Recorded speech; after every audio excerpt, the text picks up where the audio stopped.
A prime number is a number greater than 1 that has exactly two factors, 1 and itself.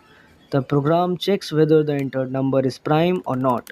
It tests divisibility only to the square root of the number for better efficiency. If any divisor found, the number is marked as non prime. Otherwise, the number is declared a prime number and the result is displayed.